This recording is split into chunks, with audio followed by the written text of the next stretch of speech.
Good morning, dear students. I hope you are all fine and doing well. Okay, today we are going to start our new course, Crop Production Technology 2, Rabi Cross. And here it is 1 plus 1 credit hours. It means 1 practical and 1 theory class. Let us move on to the topic, wheat crop production practices, which is first and second lecture. Okay, dear students, keep a question on why you have to study this course. What was the use of this course? I hope you all will be recruited as many students as AO officers, AEO officers, and some students as agriculture managers, marketing managers, so that after reaching that high position, you are in that position to give suggestions to many farmers and your marketing leaders, so that you have to know about each and every individual crop production practices, how you can implement new technologies, what was the habitat of that, what was the requirements of that crop, and so that you can have a good knowledge about the individual crop production. For that, this crop production course will be very useful. Let's move on to the topic. These are the basic terminologies you are going to see in each crop production class. Okay, let's see what were the topics you are going to see. Origin and distribution, economic importance, soil and climatic requirement, field preparation, irrigation, seed rate, seed treatment, weed control, fertilizer application, disease control, pest control, harvest and yield. These were the basic terminologies, and you are going to do all these practices in the crop production course. Today our topic is about wheat crop production practices. In common we can call it as wheat, and it belongs to Gramineae family. Botanical name of wheat is Triticum aestivum in common, but there were different botanical names for different species in wheat. Origin of this crop is Abyssinia and southwestern Asia. As I said before, the origin of this wheat is southwestern Asia, and it has been distributed in many parts of India. Let's see what were the places. Uttar Pradesh, Punjab, Haryana, Madhya Pradesh, Rajasthan, Bihar, Gujarat, Maharashtra, Uttaranchal and West Bengal. These were the places where wheat crop production has been done. Okay. Next, if you are going to see about area and production, India ranks 4th in respect of area and production. In world, wheat growing countries are mostly China, USA, India and France. It is cultivated in an area about 239 million hectares with production of 425.5 million tons of grains. If we see in India, wheat is grown over an area of 23.61 million hectares with total production of 44 million tons of grains annually.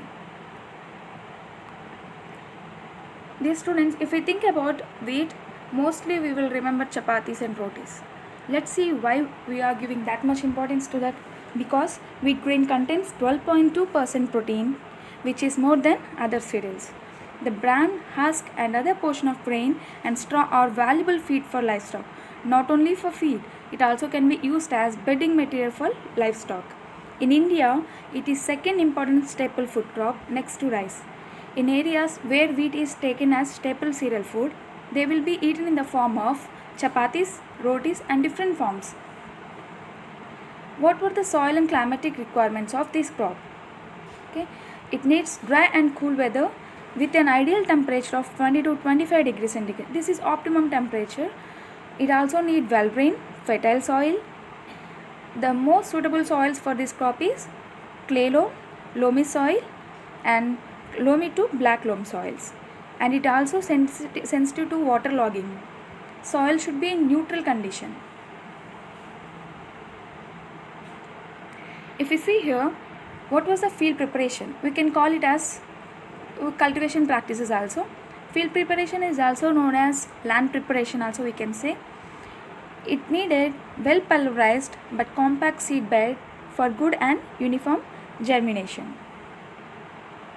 It depends mostly on soil temperature, irrigation facilities and duration of varieties. There were different forms of varieties. Late sown variety will be there, early sown varieties will be there, irrigated timely sown, irrigated late sown, rain-fed timely sown.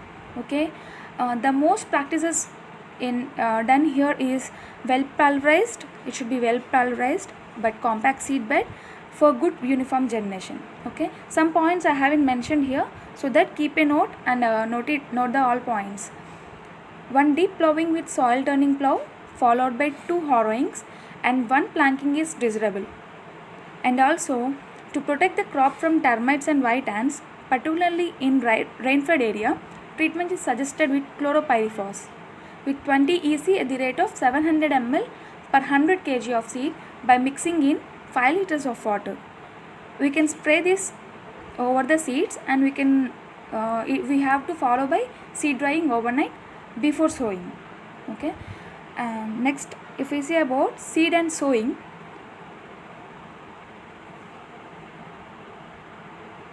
please note down some different. It also depends upon type of condition. There are different types of seed rate, time of sowing, and spacing also. So please note it. Irrigated timely sown variety, it needs 100 kg per hectare. It needs seed rate of 100 kg per hectare, and the time of sowing is 10 to 25th December. Spacing required is 20 to 22.5 centimeters. If it is late sown varieties, it needs seed rate of 125 kg per hectare. With the time of sowing of this irrigated late sown is 25th November to 25th December, and spacing required is 15 to 18 centimeters. If we are going to see about rain-fed timely sown varieties, it needs 100 kg per hectare, and time of sowing is 25th October to 10th November. Spacing required is 20 to 25 centimeters. What was the depth of sowing? Mostly we have to sow the seeds wherever the soil moisture is available. It means mostly the upper part of the soil. It means 2 to 3 centimeters or 4 centimeters. Here seed should be placed 5 to 6 centimeters deep below the soil where sufficient soil moisture is available to enable germination. Okay. Here we are going to follow the method seed drill or dropping seed with a chonga attached to a deshi plough. Dropping seeds in open furrows behind a deshi plough and broadcasting are found to be inferior to line sowing with seed drill. Okay students, here the seed treatment can be done for the control of diseases like bunts and smuts. Mostly bunts and smuts are majorly occur in this diseases occur in this wheat crop. So for that we have to seed treat. We can suggest some Vitavax, Bevastin, Thiram or Acrosan given at the rate of 2.5 gram per kg of seed. How much we have to give? We have to apply Vitavax, Bevastin, Thiram or Acrosan given at the rate of 2.5 gram per kg of seeds. Next, if we move to menus and fertilizers, here mostly fertilizer application should normally on the basis of soil test. In case the facility for soil testing is not available, fertilizer may be applied at the following rates. Okay, here the basic requirement I have given, but there are different concentrations and different requirement for each and every crop. Okay, here based on different production condition and different varieties, it has been given as follows. Please note it. Irrigated timely sown varieties require 120 to 150 kg of nitrogen, and phosphorus is about 40 to 60 kg per hectare, and potash based on soil test we have to give. If it is irrigated late sown varieties, it requires 80 to 100 kg of nitrogen and 40 to 60 kg of phosphorus and potash based on soil test. And if it is rain-fed timely sown, it requires 60 kg of nitrogen, 20 kg of phosphorus and potash. No need to give that much. Okay, we have to see each and everything based on the soil test. Without that, we should not recommend any farmer to apply these recommendations. Whenever not available, soil test is not available, we can give the basic requirements for the crop. Application method will be the time of fertilizer application depends on nature of fertilizer. Remember, the nature of fertilizer is very important, and types of soil also. Here the phosphatic and potassic fertilizer should be applied as basal, and while nitrogen fertilizers should be applied as basal and top dressing in split doses. In medium to heavy soils, application of nitrogen into split doses. In heavy soils, we can give it as 2 split doses, half at the time of sowing and half after first irrigation. In case of light soils, we can give nitrogen applied in 3 splits, one third at the sowing time, 1/3 after first irrigation, and remaining 1/3 after second irrigation. I think you have got it, these points. And if there are any deficiencies or it need any secondary and micronutrients, mostly in Indian soils we will see zinc deficiency. So that among micronutrients, it is the most common disorder of Indian soils, particularly those managed under rice wheat cropping system. In the most cases, application of 25 kg of zinc sulfate per hectare is sufficient to meet the zinc demands. Zinc sulfate will manage this zinc deficiency soils so that we can give at the time of requirement if there is any deficiency. And to manage the sulfur deficiencies, we can give sulfur based fertilizers like superphosphate or ammonium sulfate.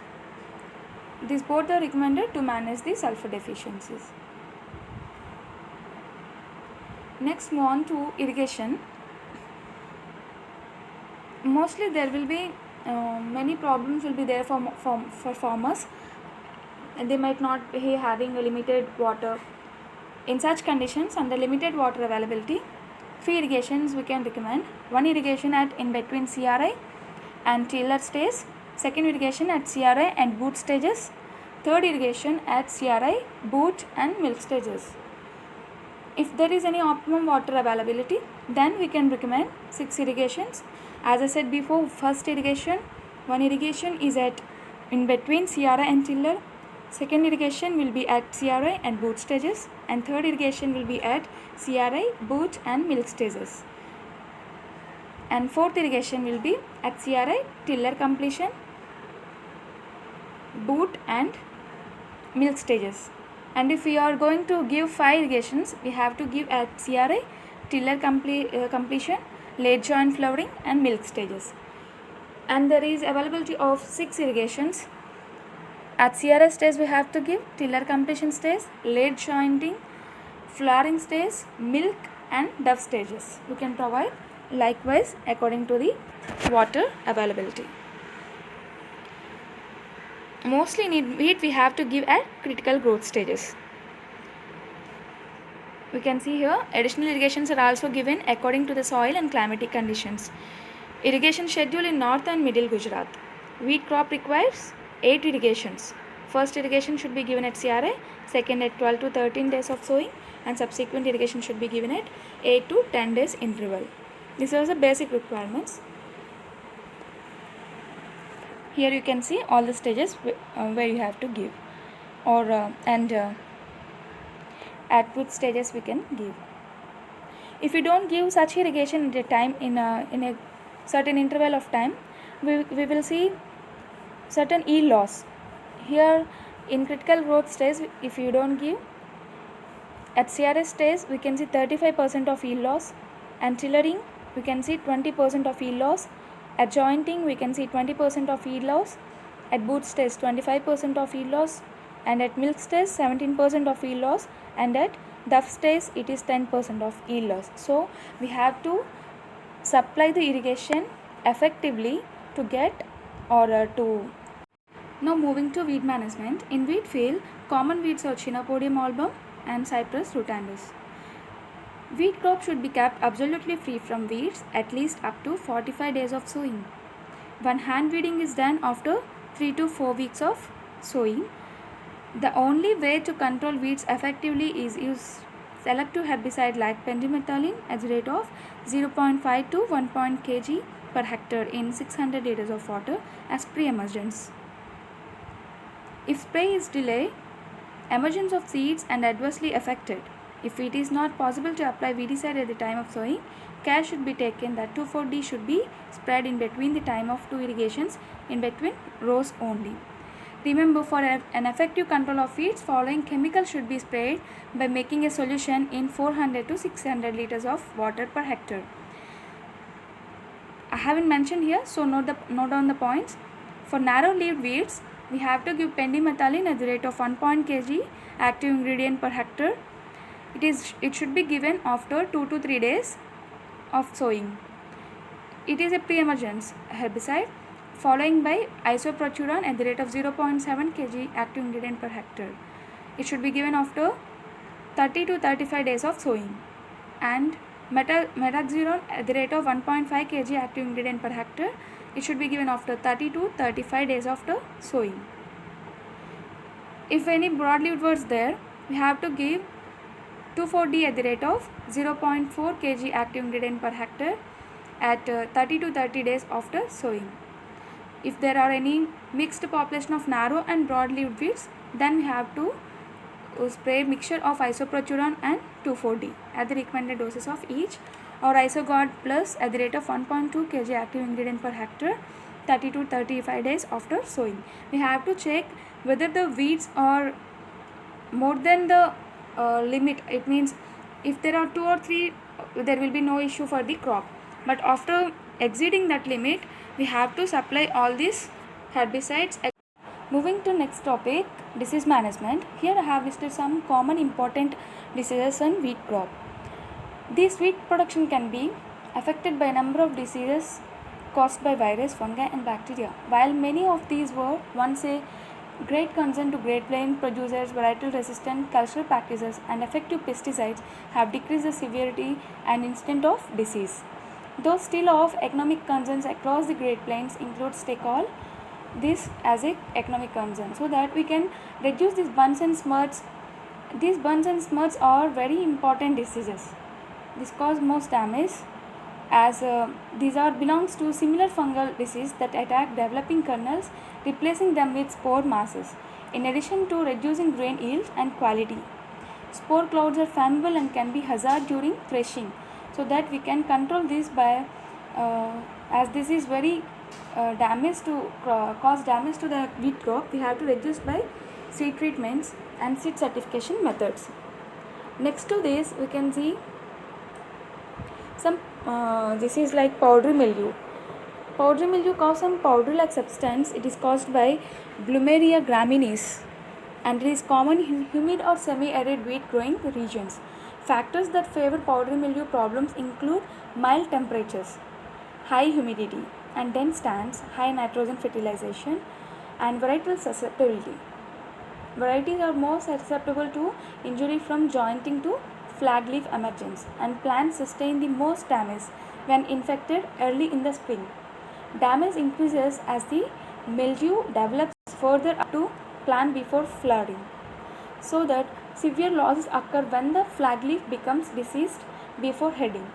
Severe infections may result in lodging, early death of leaves, reduced kernel size and test weight, failure to produce heads and yield losses of up to 40%.